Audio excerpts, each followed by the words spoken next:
يا أيها الذين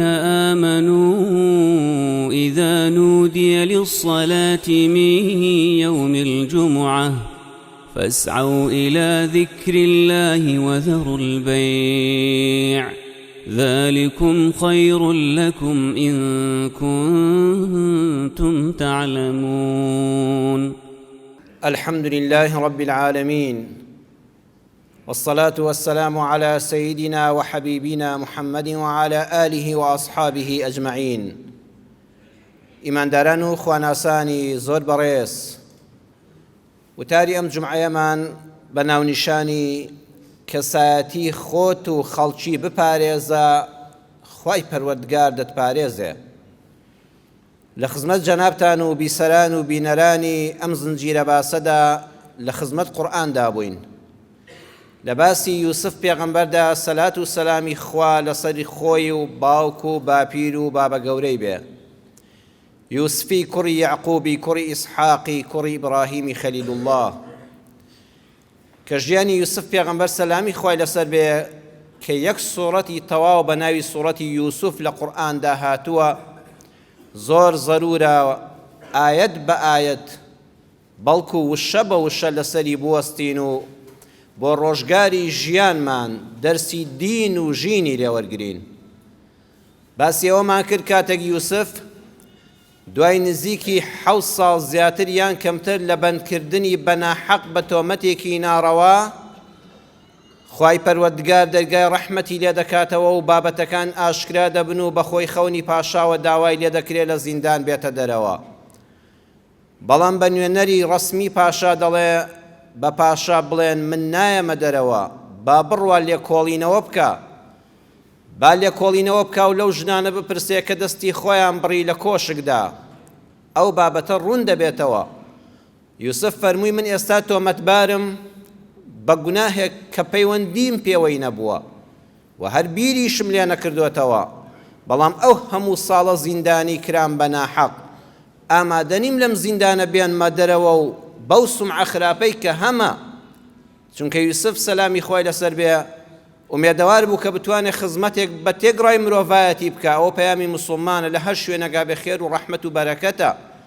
ئەو میلەتە دەکەوێتە زەقیەت و ناڕەحەتیەکی گەورەوە، دەبێ من ڕزگاریان کەم. بەڵام بیری کردەوە من بەم سەمعەیەوە بێمە ناو خەڵکەوە، خەڵکی ئاماژەم بۆ بکەم بڵێن ئەو یوسفە بوو کاتی خۆی پەلاماری خانمی کۆشکی خۆیدا و لەسەری زیندانی کرا، ئەو کاتە قسەکانم ئیعتیباریان لای خەڵک نامێنێ. بۆیە حتا پاشا سەرۆکی وڵات ڕوونکردنەوەی تەواو نەدا، بێبەری بوونم بە بەڵگەی قسەکردنی ئەو ئافرەتانە نەخرێتە ڕوو، ئامادە نیم لە زیندان بێمە دەرەوە. ئالێرەدا پێغەمبەری ئەکرەم صلی الله عليه وسلم لە صحیحی بوخاریدا بە ژمارە فەرموودەی 4263 هاتووە دەفەرمێ لەو لەبیثت فی السجن طول ما لبث یوسف لأجبت الداعیە. ئەو ماوە زۆرەی کە یوسفی برام، یوسف پێغەمبەر سەلامی خوای لەسەر بێت لە زینداندا ئەو ماوە درێژە مایەوە، ئەگەر من بوومایە لە جیاتی یوسفی برام یوسف پێغەمبەر، پاشا لە دووی بناردمایە و بیوتایە وەرە ئازاد بە، یەکسەر دەڕۆیشتمە دەرەوە. پێغەمبەر صلی الله عليه وسلم ئاوای فەرموو لە حەدیثەکەی بوخاریدا، فەرمووی من بوومایە یەکسەر دەڕۆیشتمە دەرەوە. ئیمامی قورتوبی ڕەحمەتی خوای لێبێ لە تەفسیرەکەیدا دەفەرمێ مەبەستی پێغەمبەری خوا صلی الله عليه وسلم ئەوە بوو ئەگەر من لە جیاتی یوسف بوومایە خۆم دەچوم بۆ لای پاشا، نەدەمامەوە، خۆم دەچوم بۆم ڕوون دەکردەوە، نەک بڵێم با پاشا لێکۆڵینەوە بکە. چێ دەڵە پاشا ئیهمالی نەدەکرد و یوسف دیسان هەتا تا مردن لە زیندان نەدەمایەوە. بەڵام ڕێی گەورە ئەوەیە کە پێغەمبەری خوا صلی الله عليه وسلم وەکو خاچی بوون و خۆ بەکەمگرتن وای فەرمووە. ئەمە پێمان دەڵێ مرۆڤ تا کەسایەتی بەرزتر بێ ڕێزی زیاتر لە خەڵک دەگرێ. واتە پێغەمبەری خوا صلی الله عليه وسلم لەم فەرموودەیەوە باسی گەورەی یوسف پێغەمبەرمان بۆ دەکا. پێغەمبەران هەموو بران، واتە ئەو یوسفی برامە بەڕاستی بە تەحەمل بوو، بەڕاستی بە سەبر بوو، بەڕاستی مرد و پیا و لێهاتوو بوو. والله ئەگە من بوومە دەچوومە دەرەوە. پێغەمبەری خوا لە ڕووی خۆ بەکەمگریەوە ئەوەی فەرمووە، ئەینا خۆ پێغەمبەری خوا بە هیممەتتر و ئازاتر و قارەمانتر بووە. بۆیە کەسایەتیە بەرزەکان بەردەوام ڕێز لە خەڵک دەگرن حتا کەسایەتی و حرمەت زیاتر بێ بەردەوام هەڵوێستی مەردانەی خەڵک بە چاکە سیر دەکەی ئەڵێ من بوومایە وەڵڵە بابە تۆ لە من باشتری ئەوە پێغەمبەری خوا لە ڕووی خۆ بە کەمگری و خاچی بوونەوە فەرموویەتی هەروەها نابلوسی لە تەفسیرەکە دەفەرمێ مەبەستی ئەوە بووە بەر سوچی بداتە ئوممەتەکەی چونکە ژیانی ئێمە دەبێت لەسەر ژیانی قورئان بنیاد بندرێ و قورئانیش باسی پێغەمبەران دەژێڕێتەوە یعنی چاویان لێ بکەن بۆ ئەوەی موسڵمانێک نەڵێ کاتێک کە بە ناحەق بە تۆمەتێک دەگیرێ و لە زینداندا دەبێ لێبوردنێکی بۆ دەردەچێڵن کاکە وەرە دەرەوە بەڵێ چونکە یوسف کاتی خۆی فەرموویەتی بەخوا تا لیژنەی لێکۆڵینەوەدا نەندرێ و ئیعلان نەکرێ کە فڵان کەس بێتاوانە نایەمە دەرەوە پێغەمبەری خواویستی ئوممەتەکەی وانەکە کاکە ئەوە بە تۆ ناکرێ تۆ ڕوخسەت وەرگرە جاری وایە کەسێک بە ناحەق لەلایەن دەسەڵاتێکەوە گیراوە خوا ڕەحمی کردووە لە ڕێگایەکەوە لێبوردنێکی بۆ دەرچووە تۆ مەڵێ مادام یوسف وای کردو وەڵام منیش وا دەکەم وەڵا بڵێ نایەمە دەرەڵەن کوڕە دەبڕۆ بە خۆت حتا دەڕزی هەر لەوێدا بە ئەتر بە ناحەق بۆ درێژ دەکرێتەوە ئەوە بە تۆ ناکرێ پێغەمبەری خوا صلی الله علیه وسلم هەمیشە خەمی ئەم ئوممەتەی بوو با خەڵک بە ناوی دینەوە بارقورسی لە ژیانە لەسەر دروست نەبێ دینەکە وەکو خۆی تێبگا خۆشەویستانم إن كنت بريئا وجب أن تدافع عن نفسك أجر توبة بريء بوي لجناهك واجبة برجري لخود بكي ما دام جناهك النكر دو تاوانك النكر دو تومت دو هالبصرة بلا كاك من نبوم بلا أما بيخيب يقرتوم بوين دروس كردوم دفاع لخود بك واجبة دفاع لخود بكي بيا بريء بوني خود دربري تنانت أجر جيش تلاي حاكم جناب جاری وا هەیە کەسێکی خوانەناس یەخەت پێدەگرێ بۆ بابەتێک دەدباتە بەردەمی دادوەر چوونە دادگا و دادوەری عیبە نییە لە وڵاتی ئێمە خەڵک هێشتاوە حاڵی بووە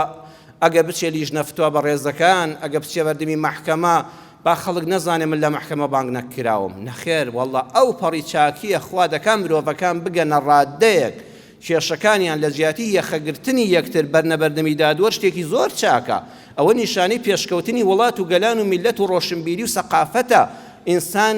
یەخەی یەکتردا نەدڕێ و تەقەل لە ماڵی یەکتر نەکا کاکەوەرە با بچین بزانین یاسا چی دەڵێ پێش یاسا بزانین شەرعی خوا چی دەڵێ ئەوە زۆر باشە عیبە نییە بۆیە ئەگەر کەسێک شکاتی لێکرا لەلایەن کەسێکەوە حاکم وتی فڵان کەس بەڵگەی پێ نییە تۆ سوێند بخۆ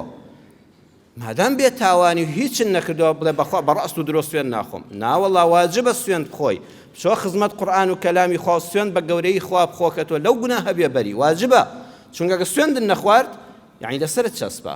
ماڵە ماڵم بڕوا باشترەوەی کەوا سوێن بخۆم سوێن بەڕاست و درۆ ناخۆم سوێن کاتێک گوناحەکە بە درۆ بیخۆی کە ماڵی خەڵکی پێ بخۆی کە گوناهێکت کردبێ خۆتی پێ ڕزگارکەی بۆ سوێن دەدرۆیە مادام هیچن نەکردووە زیارەتێکی قورئانی پیرۆز و کەلامی خوات کردووە و خوا ئەجرت بۆ دەنووسێ واجبە دیفاع لە خۆت بکەیت بەڵام لێرەدا زانایانی شەرع چەند وردن ئێمە وتارەکەمان باسی کەسایەتی پاراستنی مرۆڤە ئەبێ ئەم حرمەتە بپارێزرێ پێغەمبەری خوا صلی الله علیه وسلم حەدیثێکی زۆر بەڕێز و بە نرخی هەیە لە بوخاری موسلیمە فەرموودەکە هاتوو إمامي بيهقيش برواياتي كدو دفرميل لو يعطى الناس بدعواهم لادعى رجال دماء قوم وأموالهم ولكن اليمين على المدعي عليه أما لبخاري مسلم دقي فرمودك آوهاتوا پیغمبری صلی الله عليه وسلم فرموي اگر بداوا کردنی خەڵکی بێ هەر کەسێک بێ و داوای شتێک لە خەڵک بکە و بابەتێکی لێ داوا بکە ئەوە خەڵکانێک دڵنیا بن پەیدا دەبن کە لە خوا ناترس و هیچیان پێ عیب نییە وەڵڵا یەخەتان دەگرن دێن یەخەی من یەخەی تۆ یەخەی ئەو دەگرێت دەڵە کاکە خوێنم لەسەرتە کاتی خۆی باوکم بە ناحەق کوژراوە لە شوێنەکە ئیلا تۆ بووی براکەم کوژراوە و قاتڵی دیار نییە ئەزانم تۆ بووی خوێنی براکەمم لە تۆ دەوێت وەڵڵا برا من نە باوکی تۆم بینیوە نە برای تۆم بینیوە نە بە حیاتی چۆلەکەیەکم سەر بڕیەوە کوشتووە چۆن باوکی تۆ دەکوژم پێغەمبەر صلی الله علیه وسلم فەرمووی بەخوا لەناو ئەو خەڵکەدا هیوا پەیدا دەبێ نە لە خوا دەترسێ و نە شەرمی لە عابدا یەخەت دەگرێ و داوای خوێنت لێ دەکا بە ناحەق داوای ماڵەکە لێ دەکا و ئەموالەهم دەڵێ ئەو خانووی تۆ تێدای هی منە ئەو عەرزەت هی منە پارەت لەلایە قەرزت لەلایە ماڵم داویتێ و نەتداومەوە یەخەت پێ دەگرێ پێغەمبەری خوا صلی الله علیه وسلم فەرمووی دەی خۆ ناکرێ خۆ ناکرێ هەر کەسێ داوای خوێن و پارەی لێ کردی تۆش بڵێ فەرموو کاکە شەڕم لێلادە شتی وا نابێ هیوا هەیە ئەوەندە ئاستی خراپە، ئەوەندە لە خوا نەترسە، ئەوەندە دەرونی خراپە، دەکرێت حەدیسەکە بەبارەی کا بڵێن واللهی پێی خۆشە بەناحەق بتکا بە قاتڵ، ئەڵە فڵان کەس بکوژە کاکە، ئەوە دەستی هەیە لە کوشتنی خوێنی خەڵکە، تۆش هیچ نەکردووە. ئەڵە فڵان کەس ئەو سەرۆتەی پێکیەوە ناو بەخوا هەمووی دزیە برا، ئەمە بە مەعاش پێکەوە نەئەندرێ، والله پارەکەی هەموو حرامە، والله هەمووی دزیە، تۆمەتت بۆ دروست دەکە عەزیزم، لەخوا ناترسێ. پێغەمبەری خوا صلی الله علیه و سلم فەرمووی بەخوا ئەگە بە قسەی ئەو کۆمەڵە خەڵکە بێ کەس نە ماڵی هەیە، نە خوێنی هەیە، نە سەری هەیە. بەڵام وەکو لە ڕیواتەکە ئیمامی بەیهەقی لا فەرمووی البەیینەة علی المدعی، بەڵام حاکم دەبێ بڵێ بوەستە برا بوەستە، وەرە تۆ ئەم داوایەت هەیە لەسەر فڵان کەس، الأصل براءة الذمة، ئەوە حاکم بەڕێزەکان لە من باشترەوە دەزانن. لە دین و لە یاساشدا بنەڕەتێکمان هەیە، ئەویش ئەوەیە ئەسڵ ئەوەیە هەموو کەس پاکە.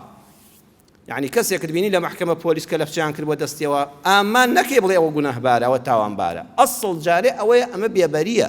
هەتا یەکلایی دەبێتەوە. هەم ئەسڵ ئەوەیە تۆ زۆر پاکی، ئەسڵ ئەوەیە نەماڵی کەست خواردووە، نە کەست کوشتووە، نە خوێنی کەست ڕشتووە، نەماڵی کەست لەلایە. ئەسڵی هەر هەموو مرۆڤایەتی پاکیە، حتا بەیینە پەیدا. ئەلبەیینە وشەکە لەسەری بوەستن خۆشەویستانم. من لە وتارەکاندا حەز دەکەم یەک ئاەتان بۆ بخوێنمەوە، یەک حەدیث بەڵام شی بکەینەوە بە وردی. بەیینە یعنی بەڵگە، بەڵگەی ڕوون. ئەها قورئان ئاەتەکانی بە بەیینات باس دەکا، بەڵگە ڕوون و ئاشکراکان. بەڵگەی ڕوون و ئاشکرا ئەوەیە دەبێت جەنابی حاکم بڵێ کاکە بوەستە بە داوای تۆ نابێ، وەرە ئەم پیاوە شاهید لەسەری هەیە، جا دەبێت شاهیدەکە ئامادە بێ، نەک بە تەلەفۆن بڵێ وەڵڵا من شتێکم وا بیستووە، نە، ئامادە بێ خۆی لەوێ. یان بابەتێکەیە لە فیق و یاسادا کەسێک کۆکاتی خۆی دوو کەسی سێ کەسی کردوتە شاهید پێتی من شاهیدێکم لایە، ئەگەم مردم ئێوە ئاگادان لێبێ فڵان شاهیدەی بە حەقم لایە. ئەمجا هەموو کەس بە شاهید دەگیرێ، نابەخوا ناوەڵڵا حاکمە بەڕێزەکان دەبێ ئاگان لێبێ ئەو کەسەی دەچێتە محکەمە دۆسی بۆ بکرێتەوە. بزان ئەم پیاوە پێشتر بوختانچی نەبووە، پێشتر بە درۆزنی ناو بازار نەناسراوە، بەجێ چەڵباز نەناسراوە، فیتنەچی نییە، راپۆرتنووس و تەقریرنووسی ئەم مەقەڕ و ئەو مەقەڕ نییە و جاسووس نییە و خەڵکی بەگر نەداوە، چکەوانە بە شاهید ناشێن، ئەوانە فاسقن. ئەبێت دۆسیەی شاهیدەکە یەکلایی بکرێتەوە کە فعلەن فڵان کەس بە شاهید دەشیە. ئەمجا کە یەکلایی کرایەوە بە دەمی خۆی بڵێ بە چاوی خۆمەوەم دیوە نەڵێ لە فڵان کەسم بیستووە. ئەگەر گوتی دەم شاهیدم شاهیدی هەبێت لەسەر قسەکەی، چاو لێ بەڕێزان خۆ قسە گاڵتە نییە، ماڵم لەلاتە و پارەم لەلاتە و پارەکەت حەڵاڵ نییە و دزیت کردو ئەوانە نابێ. ئەبێ ئەم کەسایەتی مرۆڤانە هەمووی پاکە، هەمووی بە پاکی بمێنێتەوە تا بەیینە یەکەم شاهید. دووەم نووسراو، بەڵام بەو خوایە ئەمڕۆ دەبێ ئاگامان لێبێ. نووسراوێکت بینی لە فەیسبووکە بڵاو کراوەتەوە فڵان کەس ئەمەی لەسەر ئاشکرا بوو بڕای پێمەکە. کاکە هەموو کەس کۆمپیوتەری هەیە، وەڵڵا مۆر بە ئاشکرا دروست دەکرێت بە تەزویر. خەڵک پاسپۆرتی تەزویری پێ ناگیرێ، ئەرێ ئەسلی زەکانم لە مەتارە کە پاسپۆرت تەزویر کراوە، مۆری مەتاری پێوەیە و هەموو شتێکی پێوەیە دەڕوا. دروستکردنی بەڵگەنامە زۆر ئاسانە. لە فەیسبووکە نووسراوێکت بینی فڵان کەس وای کردووە، بڕوا مەکە. ئەو نووسراوەش هەتا حاکم یەکلایی نەکاتەوە دیسان قبوڵ کراو نییە، بڕای پێمەکە. سێمیان دانپێدانان، کەسەکە بڵێ خۆی بەدەمی خۆی بڵێ بەخوا و کارم کردو، ئەویش نابێت بەلێدان بێ. هیوا هەیە لە سژنا تعدای ناموسی لێ دەکرێت پەنا بەخوا، ئەشکەنجە دەدرێ وەکو عەمار. ها عەماری کوڕی یاسیر سەحابی پێغەمبەرە صلی الله علیه وسلم، بەخوا ئەوەندەیان ئازاردا خۆی نەگرت، قسەی بەخوا و بە پێغەمبەر گوت، جوێنی بەخوا بە پێغەمبەردا. ئیتر کافرەکان وازیان لێ ناوتیان دەیتەوە کافر بووی، ئیعترافت کرد کە خوای محەممەد هیچ نێ و خوا بتەکانی ئێمە چاکن. پێغەمبەری خوا هات بۆ لای، وتی چۆنی؟ وتی ئەی پێغەمبەری خوا تەواو بووم، بە هیلاک چوم، نەجاتم بوو، مردم تەواو، نەدینم ما و نەژینم ما. فەرمووی بۆ، فەرمووی وەڵڵاهی ئەوەندەیان لێدام تەحەمولم نەکرد، جوێنم بە خوای تاقانەدا و بە محەممەدی مستەفادا. ئیتر تەواو بووم. پێغەمبەری خوا فەرمووی هیچ گوناحێکت لەسەر نییە، هیچ گوناحێکت لەسەر نییە. ئەگەر ئەم جارش ئاوا ئەشکەنجەی دایەتەوانە هەر جوێن بەخوا بۆ پێغەمبەر بڵێ، خوا ئاگای لە نێتی ناودڵتە، بەشەر سنوورێکی هەیە. حتا دانپێدانانی سەر تەلەڤیزۆنی جاری وا نابێ بڕای پێ بکەیت، چێڵێ ئەوە لەژێر زەختێک ئاوای نەکردووە، هێشتا زمانی خۆت بپارێزە. هەڵێ ئەوە تا دەرکەوت، ئەوەدا خۆی وا دەڵێ. جا پێغەمبەری خوا صلی الله علیه وسلم فەرمووی ئەگەر کەسەکە هیچی لەمانە لەلا نەبوو، اليمين على من أنكر، یان ولكن اليمين على المدعى عليه، ئەوەی کەوا دەعوای لەسەر ئەبێ سوێند بخوا، بڵێ کاکە وەڵڵاهی تۆ بەڵگەت پێ نەبوو، وازم لێ نانی، دەڵێن نەوەڵڵا دەی بە گەورەی خوا من لەو کارە بێبەریم، ماڵی تۆم لا نییە، کێشەکە دەبێت کۆتایی پێ بێ. ئیمامی ئەحمەد ئیمام ئەبوو حەنیفە پێشەوامان سەر مەسەبمان ئیمامی شافعی مەسەبی کوردی ڕەحمەتی خوای لێ بێ هەر سێکیان دەفەرموون حاکم بۆی هەیە هەموو کەس سوێند بدە، یعنی من و تۆ بڵێ ئەوە مەلایە ئەوە فڵانە ئەوە بۆ خۆی دادوەرە ئەوە بۆ خۆی پارێزەرە، نا حاکم واجبە هەموو کەس سوێند بدا کە داوای سوێندی لێ کرا. سبحان الله ئیمام مالیک بەعەکسەوە ڕێیەکی تایبەتی هەیە. ئیمام مالیک بە پێچەوانەی هەموو زانایانەوە دەفەرمێن نەخێر ئەمە دەرسە بۆ حاکمە بەڕێزەکان جەنابی دادوەرەکان پێویستە بێن ئەم شەریعەتی ئیسلامە جارشکە بخوێننەوە. ئیمام مالیک ڕەحمەتی خوای لێ بێ دەفەرمێ هەموو کەس سوێند نادرێ. ئەگەر کەسێک چوو لە عوای کەی لەسەر کەسێک وتی فڵان کەس ئەوەندە دەفتەر دۆلارم لای فڵان کەسە، فڵان کەس کاکە سارەکەمی شکاندووە، ئاگام لێ سارەکەی من ئەو شکاندوێتی. پێغەمبەری ئەو ئیمام مالیک دەفەرمێ ڕاستە پێغەمبەری خوا لەسەر سەر و سەر چاوان فەرموویەتی مادام فڵان کەس بەڵگەی پێنێ بێت تۆ سوێند بخۆی، بەڵام لا يحلف المدعى عليه إلا إذا ثبت أن بينه وبين المدعي مخالطة بمعاملة ومداينة ونحو ذلك. أبي حاكم سيد دۆسیەکە بکە لە پۆلیسەوە ڕاپۆرتی بۆ بێ فڵان کەس کە داوای فڵان کەس لە پارەی لێ دەکا معاملەیان بە یەکەوە بووە ڕۆژێ لە ڕۆژان لە بازاڕە کڕین و فرۆشتنیان بە حیاتی بە یەکەوە بووە هاوڕێی یەکتر بوون ناوەڵڵا ئەی ئەم پارەیە چۆن کەوتە لای ئەو ئەی بۆ نووسراوێکت پێ نییە ئەی بۆ شایدێکن نییە هەرکەواتە تۆ فێڵبازی بڕۆ وازی لێ بێنە حاکم دەڵێت تۆ شایدەکە داوا لێکرا و بڕۆ ئازاد بە بۆ وا دەفەرمێ حتى لا يتطاول السفهاء على ذوي الفضل والشرف حتا دەرگا نەکرێتەوە بۆ سەفیهەکان بۆ کەم عەقڵ و سەربەجێ چاڵەکان کە یەخەب بە ئینسانە باش و بەڕێز و خاوەن کەسایەتیەکان بگرن. دوور نییە ئەم ئینسانە بەکرێ گیرابێ، دوور نییە پارەیەکی درابێتێ بڵم بڕۆ شکاتێک لە فڵان کەس بکە با لەبەر چاوی ئەهلی بازاڕە بان کرێ بۆ مەحکەمە بۆ ئەوەی کەسایەتی بدەکەدارکەین بۆی خەڵک متمانەی پێی نەمێنێ. مامۆستا فڵان کەس خەڵک گوێی لێ دەگرێت دیعایەکی بۆ دروستکەن بۆی خەڵک گوێی لێ نەگرێ و سود لە دینەکە وەرنەگرێ. چێ ئەڵێ ئەمە هۆکاری ئەوە نییە. حاکم لەم کاتەدا ئەو کەسەی داوای لەسەر سوێندی نادا ئەڵە کاکە تۆ لەوە گەورەتری بڕۆ ئازاد بە. چاولێ بابەتی پاراستنی کەسایەتی ئەبێت لە مەحکەمەشا ڕەچاو بکرێ. ئیمام مالیک زۆر بە وردی لەسەر ئەمە دواوە. واجبیشە ئەللا تەضع نەفسەکە مەوضیع التهمەتی، هەر شوێنێک شوێنی گومان و تۆمەت و قسەی خراپ و خۆشەویستم خۆتی لێ پارێزە. گەڕەکێک شوێنی خراپەکاری بوو، شارێکی گەشتیاری تۆمەتی خراپی لەسەر بوو، دایانگوت پەنا بەخوا خەڵکی باش ڕووی تێناکە تۆ بەو جادە شامەڕۆ عەزیزەکەم. تۆی موسڵمان ئەگەر حرمەتی خۆت دەوێت بەو جادەیەشدا مەڕۆ کە ناوبانجی خراپە، بەو سیتیەشا مەڕۆ کە دەڵێن خەڵکی خراپی لێ، مادام گومانێک دروست بووە خۆل لە هەر شوێنێک بپارێزە کە گومانی خراپی لەسەرە. با خەڵکێک نەڵێ بۆ فڵان کەس بەوێ داڕۆی، ئەی بۆ لەوێ هاتە دەرەوە. مەچۆ ماڵ و دوکانی چۆڵەوە مۆڵ و شتەکانەوە جیاوازن کە شەو ڕۆژ کراونەوە و هەزارانی لێیە، بەڵام دوکانێکی بچکۆلە لە گەڕەکەدا سەر بردە ژوورەوە دوکاندار لەوێ نەبووی نەچی ژوورەوە باسپێنەوە وڵا پارە لەسەر مێزەکە بوو دزراوە لە بە کامیرەکە دەرنەچووە وەڵا فڵان کەسیش من لەوێ نەبووم تا ئەو دوکانە چوم هاتمەوە نانێک بخۆم چایەک بخۆم ئاوێک بخۆمەوانێ هاتم وەڵا فڵان کەس لە دوکانەکەم هاتە دەرەوە سرت بە دوکانی بچکۆلەی گەڕەکەکەدا کرد و دوکاندار لەوێ نەبوو نەچیتە ئەو دوژەوە چوویتە ماڵەکەەوە لە دەرگادا حەوشەش کرابەوانێ مەچۆ لای مەدخەلەکە باکەبرە بانی ناتەوە لە ماڵ دراوسێکی بڵێ وەڵا شتێک لە حەوشەکە و ماڵەکەما دزراوە فڵان کەسی لێ هاتە دەرەوە مەوزعی تۆهمەیە حتا خۆی فەرموود لێ نەکەوە پێشن نەکەوێت نەڕۆیتە ژوورێکەوە نەڕۆیتە دوکانێکەوە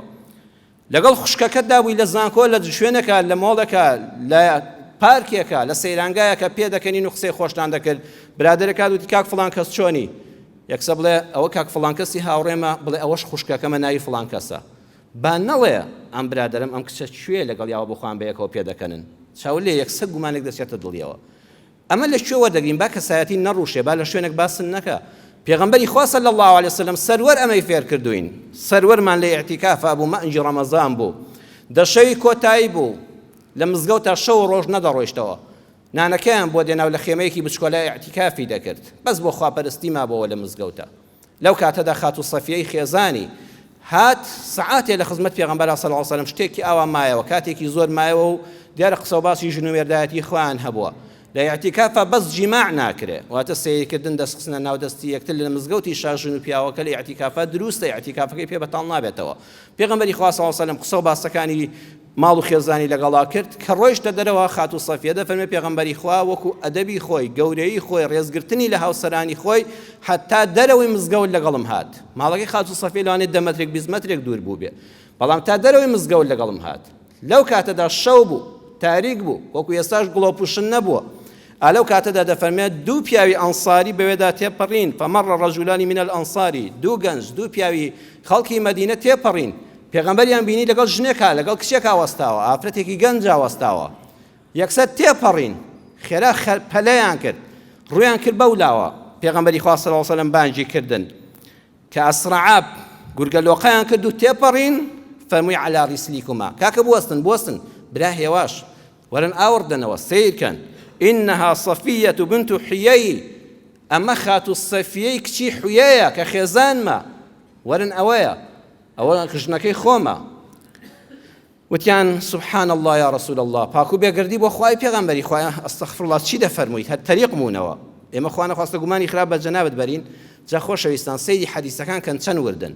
نيفرمو أما الصفية هو كافي بولا حديثة أما الصفية نيفرمو أما الصفية خيزان ما بيقولها الصفية شو دل هزار صفية هيا إن شاء الله ما كشيء شكرنا بيغمبر بتماعي بيخوازه صفية خيزان ما شاء الله بيغمبر يخواج نشكشي نخواسه ناوي الصفية يام بتماعي ماريكا نخي ناوي بابي شي هنا صفية بنت حيي أما الصفية كشي حيي ناوي خوي باوشي هنا أما جنكي خو مورن سيد كان برزان وتعني بيغمبر يخوا طريق بينا واستغفر الله سبحان الله شلون ذاتي وكو جنابة قماني خرابي لذكره فمي إن الشيطان يجري من بني آدم مجرى الدم وإني خشيت أن يقضي في قلوبكما شرا فمي بخوات شلون أما بو كناية شلون خوين بناو لشي إنسانا دقاره لدله وبو حمو شوينك الدقاره شيطان لبينيني كومضة ديمنا أعواد يتدلطوا والله ترسام شرا لروايتك أو شيئا لبخاري مسلمة متفق عليه حديثك فمي بخوات ترسام شيطان قبام بخات دلطانوا خشيتو ترسام ئێوە بە هیلاکە بچن من دڵنیام ئێوە چەند لە پاکی من و لە پێغەمبەرەکەتان دڵنیان بەس ئەم شەیطانە واز لە مرۆڤ ناهێنێت ترسام شتێک بخاتە دڵتانەوە گومانێکی شەڕ بخاتە دڵتانە وڵێن پێغەمبەری خوا ئەم ژنە چییە بوو لەگەڵ یا وەستا بوو جاکە پێغەمبەری خوا بترسێ بێت چۆن ئێمە نەترسین بەڕێزان سەردەمی فیتنەیە ئەبێ بەخوا لە قسەکردنی موبایلەکەت وریابی بەخوا برامەکە تەلەفۆن لەگەڵ بە تایبەتی ئافرەتێک لەگەڵ پیاوێکا کە بێ وا بزانی دە کەس مراقیبە بەسەرتەوە نەکەوێت دەریای مەستی خۆتەوە ئەبێ ئەگەر وێنەیەکت گر وریابی زۆر جار تووشی مۆقیفی ئیحراج دەبی ئەبێ زۆر وریابی پێغەمبەری خوا فەرمووی گومانی خراپتان بە دڵا پاتە تیا دەچون هەر یەکسە کافر دەبوون بۆیە من بۆم ڕوونکردنەوە با تووشی ئەو گوناهە نەبن بۆی ئیمامی حافظ ابن حجر رحمة خوالي بلا فتح الباري لمجلد 5 لا بريس 155 هذا فرمي التحرز عن التعرض لسوء الظن اما فيرمان دكا خود لغماني خراب بارز با خلق غماني خرابت بينبا بويا برزان ياخوا دنگو باسك بلاو نبيتوا كدنگو باس بلاو بو پیغمبري خواله وترسا ام دو صحابه بچنا مال والله پیغمبري خواله قال افرتك ابو دمالو ايماني خوان دكوت لقيو ام جا پاشان دبت بنشت خوشي سرزاري خلق ئێستاش ئەم حەدیسە پێمان دەڵێ وریای کەسایەتی خۆت بە کە ناوت زڕا کە دەنگ و باسێک بڵاو بۆەوە حتا مسلمانان دوو کەسن یەک سەیری خۆتان کەن تەفتیشێک بۆ خۆتان بکەن لە خۆمەوە بۆ ئێوە مسلمان دوو جۆری هەیە ئەگەر دەنگ و باسێک بڵاو بۆ لە ناو خەڵکەویستیان کەسایەتی یەکێک لەکەدارکەن مسلمانێکمان هەیە چوار سیفەتی هەیە خوا لەوانە بین یەکەمیان مسلمانی بە حەقە بەخوا چاک لە دینی خوا حاڵی بووە مسلمانی بە حەقەوە نییە چەند کتێبی زۆری لەبارەی دینەوە خوێندوێتەوە مسلمانی بەوە حەق ئەوە نییە حافظی هەموو قورئان و 2000 فەرمودەی لەبەرە مسلمانی حەق ئەوە یەک ئاەت و فەرمودەی بیستووە بەڵام عەمەلی پێ دەکا یەکەمیان مسلمانێکی بە حەقە و چاک لە دینەکەی خوای گەورە حاڵی بووە دووەمیان مسلمانێکە عاقڵە پلەی دووەمی هەیە عەقڵی هەیە بەڕێزان ئەو عەقڵە پێی دەڵێ باشە فلان کەس باسی فلان کەس دەکا بە خراپە لە فەیسبووکە لە وتاریە لە فلان شوێنە شێ دەڵێ خۆی ڕقی لێی نییە شێ ئەڵێ حەسوودی پێ نابە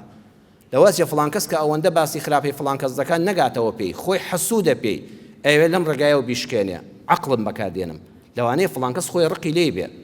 فلان کەس خۆی هەژارە و فلان کەس دەوڵەمەندە بەغیری پێدەبا حەسوودی پێدەبا هیچ دەسەڵاتی نییە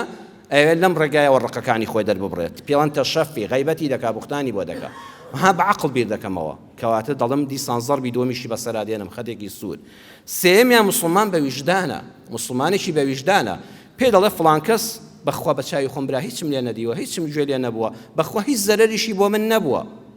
سێەم زەڕبی بەسەرا دێنێ نەخە لەم قسەی ڕاست نییە ئەم تۆمەتە ڕاست نییە چوارەمیان ئینسانێکە خەمخۆری قیامەتی خۆیەتی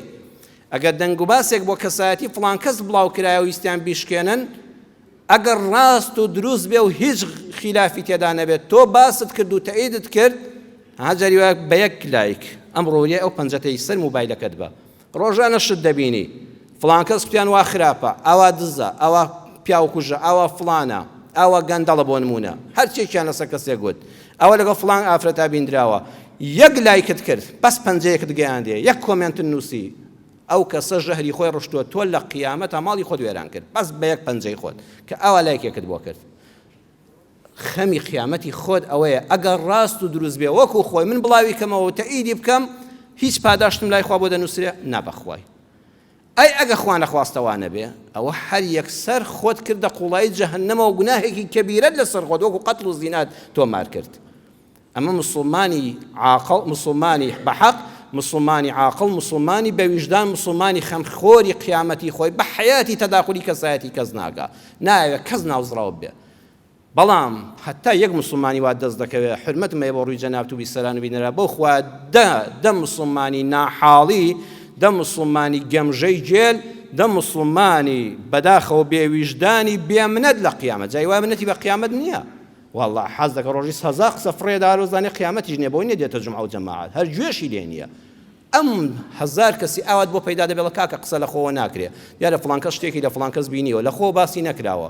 ئەو لە خۆیەوە دەباتە گوناهی گەورەوە بۆیە عەزیزەکانم با وریابین با خۆمان بۆیە لە شەرعە بوختانکردن و شکاندنی کەسایەتی مسلمان کە دڵی ئازار دەدەی ئای چ گوناهێکی گەورەیە ئای چۆن چێوی حەسەنات و چاکەکانت نوێژ و ڕۆژوەکانت هەمووی لە بەین دەبا لە قیامەتە بەدەستی خاڵی دەچێت دیوانی خوا هەر لەسەر یەک لایک لەسەر یەک کۆمنت لەسەر یەک بەڵێ لەسەر یەک گۆی لە خۆوە نیەوە وتراوە ماڵی خۆمان وێران نەکەین ئەم جومعە و جەماعەتە دەبێت دەرسی لێوەرگین ئازیزەکانم بەخوا بابەتەکە زۆر گرنگە پەیوەندی بە دنیامانەوە هەیە بە قیامەتمانەوە هەیە لە جومعەی داهاتوودا لە خزمەتتانە ئینشەڵڵا تەواوی دەکەم بەس ئەوەندە دەڵێم با کەسایەتی خۆمان پارێزین با کەسایەتی خەڵکیش بپارێزین خوا دەمان پارێزێ بەقەدەر ئەوەندەی حەز دەکەی خۆت سەمعە و کەرامەت و ڕێزت هەبێ ئەبێ بە ئەندازەی ئەوەش بە تەنگ موسڵمانانی برا و خوشکتەوە بی سەمعە و کەرامەتی کەس بە زمانی تۆ بە قەڵەمی تۆ بە نووسینی تۆ بە لایک و کۆمنتی تۆ لەکەدار نەبێ یا ڕەبی خوای ڕەحممان پێ بکەی یا ڕەبی خوای ڕەحممان پێ بکەی خوای مسڵمانێک بین بە حەق لە دینەکەی تۆ حاڵی بوو بین یا ڕەبی خوا ئەوەی لەم وتارەدا بیستمان ببێتە دەرس و عیبرەت بۆ تەواوی ژیانمان و کاری پێ بکەین یا ڕەبی خوای پەروەردگار مسڵمانێکی عاقڵی بەویژدانی خەمخۆری قیامەتی خۆمان و خەڵک بین یا ڕەبی خوا لەوە بمان پارێزی بوختانمان پێ بکرێ یان پەنا بەخوا بوختان بە خەڵک بکەین ئەوەی نەخۆشە یا شافی یا ئەڵڵا شیفای بەخێری بۆ بنێری ئەوەی لەش بە ئازارە خوای ڕەحمی پێ بکەی ئەوەی دڵتەنگە دڵخۆشی بکەی ئەوەی لە هەر تنگانەیەکایە ڕزگاری بکەی عاقبەتی هەموو لایەکمان بەخێر بژێڕی ئامین ئامین والحمد لله رب العالمين يا أيها الذين آمنوا إذا نودي للصلاة من يوم الجمعة فاسعوا إلى ذكر الله وذروا البيع ذلكم خير لكم إن كنتم تعلمون